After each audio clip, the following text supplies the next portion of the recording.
Well, hello, my beautiful souls. So, I come to you today what's supposed to be my video update for my 6-month post-op update. And I thought today would be a perfect day to do this video, only because I have quite a bit of information to update you with. I didn't want to update you with a boring update, nothing much has happened, and that's kind of what I had up until now. So my surgery was done November of 2022. And for a quick little recap, right after my surgery, November of 2022, the beginning of November, for 7 weeks after surgery, I wasn't able to eat anything because I had an ear infection that I didn't know about for 7 weeks, and it was causing extreme nausea, and I was becoming dehydrated, and there was a whole bunch of symptoms that went with that didn't allow me to eat for the full 7 weeks. Crazy, I know. How I survived, I don't know. I did spend the whole week right before Thanksgiving. I got released from the hospital the day before Thanksgiving, the night before Thanksgiving. I got released from the hospital, or Thanksgiving Day, something like that. It's a little foggy now. But I was released from the hospital then, and they still, at that point, they still didn't know what was wrong with me. So I went weeks without knowing. They were trying to keep me in the hospital to hydrate me, keep fluids in me so that way I would live. And that didn't work until finally, right before I was supposed to be scheduled to go back to work, the nutritionist that I have, she was the one that finally discovered that it was an ear infection that I had, which was causing all of my symptoms, because they were going back and forth. They did testing on me in the hospital to see what it was. Anyways, I covered that in a previous video. So I'm trying to do this as a quick recap. So yeah, they did all the testing before that. Everything was coming back normal. They couldn't figure it out until finally the nutritionist it's an ear infection, let's get you some medication. It felt like it worked instantly, and I was back to normal. And since then, I have been just trying and testing my body and seeing what kind of foods I'm allowed to have, how different foods are affecting me. So I really didn't have too much more of an update from then to now, other than just testing foods, seeing what my body could handle, seeing what it liked, seeing what was too heavy to eat, what kind of meats. Meat, as of now, so far, I'm pretty good with just about everything. I can eat tortillas. I eat corn tortillas, the flour tortillas every once in a while. Rice and pasta, I don't eat too much. I still love it. I still want to eat it, but not so much. When I do eat it, I do eat small portions. Rice, I really don't eat that much at all. And then again, if I do, it's the smallest portion, only because I would rather eat more protein and veggies and other foods than to fill myself up really quickly on rice, because rice is one of the foods that does sit with me pretty heavy. So that one I try to stay away from. I like rice. I love rice, but I would rather not get full off of it as quickly. So yeah, rice, I really don't want to fill myself up too much, so that's why I kind of just stay away from it. I don't think I've tried brown rice, but just rice in general, it puffs up too much in your stomach, so I just kind of stay away from it. Pasta, same thing. Veggies, I am discovering I'm able to tolerate more veggies. Some veggies that used to make me bloated before don't really make me bloated now, which I'm happy about. Also with fruits, I've been testing a bunch of different fruits to see what I'm good with now and what I'm not okay with. So yeah, that's pretty much it. That's what I've been focusing on now, within the last 6-7 months that I've been able to eat and stuff. I've been just focusing on what my body can handle, what I like, what I don't like, discovering new foods, stuff like that. So now, on to the interesting point of this video is that, okay, so let's go back a little bit further. I don't know if I've mentioned this already in a previous video, but one of the tests that they did after my surgery was they did a biopsy.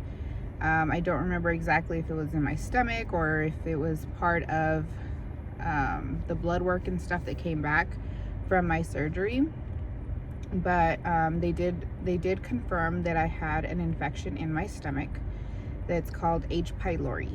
So I'm not sure if any of you on the same journey as me have come across this word, this name of an infection, or have also been told that you have the H. pylori infection in your stomach.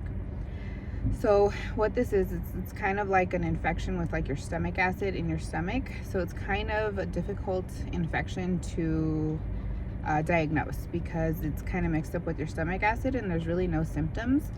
So with there being no symptoms and with it being difficult to diagnose, you have to kind of know that it's there or do a specific test for it in order to find out that you have it. And then when you do have it, it's a whole regimen of medications that you have to take in order to get rid of it. So it's not easy. So they had let me know after surgery, the doctor did let me know that I had this stomach infection, which I was like, okay. So the regimen for the cure of this infection is a cocktail of pills, is what they call it. So since I was fresh out of surgery, he had told me, okay, in January of this year, 2023, that I should be able to swallow pills. Well, like I had my whole issue with not being able to eat and all of this stuff, I had to postpone it because of my whole issue. I was barely getting to eat, so it was just kind of, it delayed the process of me being able to get this medication. So then January comes, I think it's like the end of January, beginning of February, that I'm talking to the doctor again, trying to see about getting on this medication. I'm trying to see how important it is because, like I said, you really don't have symptoms, so it wasn't bothering me anything at all. So, and I didn't have a lot of acid reflux. I still don't have a lot of acid reflux, which I'm very grateful for because I know one of the post-surgery symptoms is acid reflux. And that's one of like the main things that a lot of people struggle with. So thankfully, I'm so grateful for, even to this day, to not have many issues with acid reflux or any of those issues. So yeah, finally talked to the doctor. The doctor prescribes the medication, this cocktail of medications that I'm supposed to have. It's like a box. It comes in from the pharmacy. So I'm mentally preparing to take these pills because they're not small pills. It's a lot of pills and you have to take them at a certain time. It's like very calculated, a whole mess. So I'm trying to wrap my head around it as I'm going back to work, as I'm trying to get used to eating again, and I'm trying to figure out my body on what I can and can't eat. So it's like this whole thing that's going on, and I'm just like, okay, you know, we got this, let's do it. Well, before I even open the box, I see that one of the medications, one of the antibiotics listed on there is an antibiotic I'm allergic to. And I am allergic to a lot of antibiotics. So far, I was allergic to 3 at the time that they prescribed me this said cocktail. I was allergic to 3 antibiotics. 1 they no longer make, but they still let me know that I need to mention it to everybody just in case a sister product comes up. It won't affect me. So okay, so I have those 3 antibiotics I'm allergic to, and when I saw that one of the antibiotics was one I was supposed to be taking, I let the pharmacy know, obviously, because it got missed, and then I let the doctor know. So I was having issues trying to get in contact with the doctor's office and having them re-prescribe my medication. So this is like a whole mess, right? I can't get a hold of them to re-prescribe the medication. The pharmacy won't take back the medication because it already left the pharmacy. They don't know if I tainted it, which is fair and understandable. So I was kind of left in limbo. I forgot about it. I let it go. Like I said, I'm trying to get back into the groove of life, work, all that jazz. And it comes up to my 6-month post-op appointment with my nutritionist. So we're going over stuff. We're, doing blood work, and she's trying to check to see how everything's going. So then I did mention to her that the whole medication issue and how I never got the medication that I was supposed to get, and then I just kind of forgot about it until she reminded me when we were on our call. And so she was like, okay, well, you still need the medication because you still have the infection. She's like, we need to get rid of it. She goes, so let me see what kind of medications I can prescribe you that you're not allergic to, that we can get this infection taken care of. Okay, great. So this is already the end of May, I think, when I have my appointment, or mid-June, I want to say, because today is July 10th. So 2 weeks ago, 2 weeks prior to today, which whatever date that is, I don't have access to a calendar right now, but whatever day is 2 weeks from today, July 10th, she prescribed me medication, this cocktail, right, that I'm supposed to take. So it's 3 different pills. One is a heartburn pill for the acid reflux, and then there's 2 antibiotics that go with it. These are strong antibiotics that I'm supposed to take that are supposed to help. Okay, so I take the pills. I start taking the pills 2 weeks ago on a Friday night, and I end up developing, which now I knew it was at that time, a rash under my armpit right here. So I ended up developing a little rash. Didn't think too much of it. Kind of associated with like irritation, razor burn, heat rash. It's getting hot. It's the middle of summer. I was like, you know what? Pay no mind to it. It was isolated, so I didn't even think it was related to the medication until we come to this past weekend, this past Friday, which was whatever Friday it was. Friday night, I take my last dose of all 3 pills. And I still had 1 bottle of pills that I was supposed to take every 8 hours, but I wasn't able to do it every 8 hours because one was going to be in the middle of the night. I didn't feel like setting an alarm for the middle of the night and taking 1 pill in the middle of the night. So I was like, you know what? I'm just going to take it with my other ones. It'll end up being every 12 hours or whatever, and I'm just going to have to make do with this. I figured I would be able to continue taking the medication by itself because I had so many pills left over. So that was going to be the plan. I was like, you know what, I'll just finish the pills. It's not going to be completely in the 2 weeks, but at least I'm going to finish all of the pills. So that happens. Well, by Saturday, I'm taking this 1 pill that I have left from the antibiotics. I'm taking it completely by itself because it's all I had left. The other 2 pills were done. So got rid of those bottles, and then I just had this 1 antibiotic left. So I was like, okay, so Saturday morning I take it, and then Saturday night I take it. And I was going to take the 3rd one in the middle of the night because it was the weekend. I was able to schedule it, right? Thankfully I didn't, because Saturday night, I started noticing bumps all over my arms and my body. And then I still didn't think anything of it, but I was kind of getting suspicious at this point, and I figured, okay, it's gonna be mosquito bites, right? Summer, mosquito bites, great. So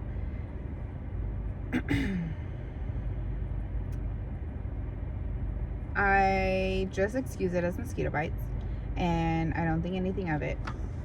But just to be safe, I took a Benadryl with the Saturday night dose. And the next morning, I wake up, Sunday morning, and my body is covered in hives. So they are no longer mosquito bites, they're full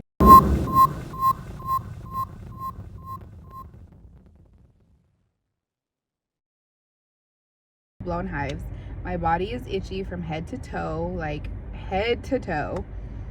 and I have these big old huge circles. They look like blotches all over my body. I don't think I can show you any. Maybe you can see, oh yeah, you can see a little bit here.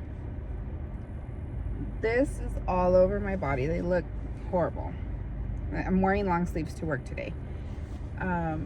Because of this reason, like, I have blotches everywhere. I hope that you can see it. If you can't, let me know. But yeah, all over my elbow, my arm, my chest has some, like, it's everywhere. So yeah, thankfully I'm able to wear long sleeves to work today. And Sunday morning, I called the nutritionist. I let her know, you know, I think I'm actually having a reaction to the medication, so I'm gonna kind of stop the medication. And I took Benadryl, and I was taking Benadryl all through Sunday. And I was hoping that it was gonna go away. Well, by Sunday afternoon, it did not. So it actually got worse. So yeah, me itching throughout this video, that's why. It got worse Sunday afternoon, so by 2 o'clock-ish, 2:30, I had my mom take me, because I'm, you know, on Benadryl. I had my mom take me to well, we were going to go to urgent care, but we decided just to go to the ER because we didn't feel that urgent care would be able to give me the shot that I needed at this point, since it was already getting out of control. So went to the emergency room, they took me in, and I was able to get a steroid shot. They said it was supposed to help and take everything away. I'm sorry, it just got so itchy all of a sudden now that I talked about it. So yeah, I got the steroid shot, and it kind of felt better. It did feel better throughout the night. I took a shower, went to bed, everything was okay. I woke up at 4 in the morning or 4:30 this morning, and the itches were back. And I was like, okay, it's not that bad, it's not that bad. You'll be fine, you'll be fine.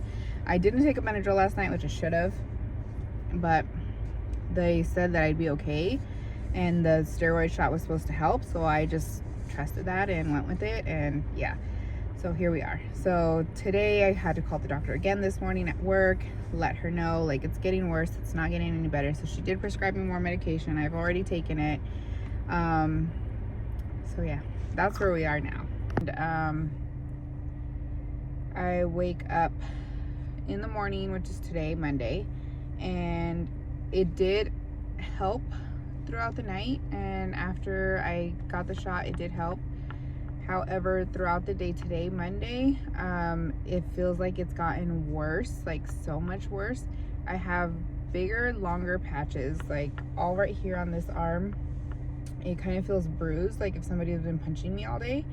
And when I took off my sleeve earlier, you can see it's just all red and it has a bunch of bumps. It looks like mosquito bites.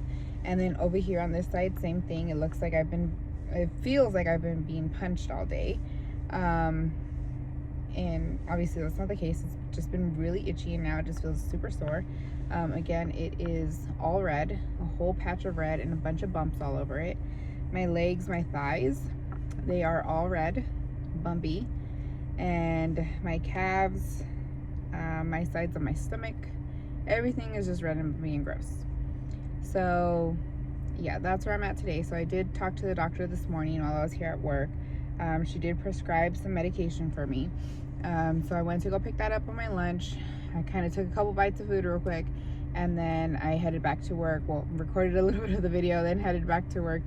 But yeah, that's where I'm at. I took the medication on my lunch, and then they gave me some cream that I applied here at work throughout the day later on. But yeah, that's where I'm at.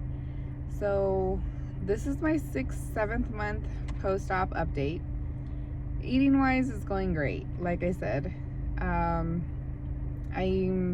trusting my body more. I'm figuring out what I can and can't eat.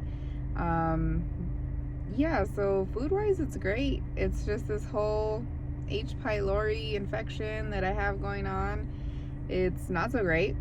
I'm allergic to more medication now that I found. The doctor laughed at me because she's like, excuse me, miss, but you're kind of running out of medication that you can be allergic to.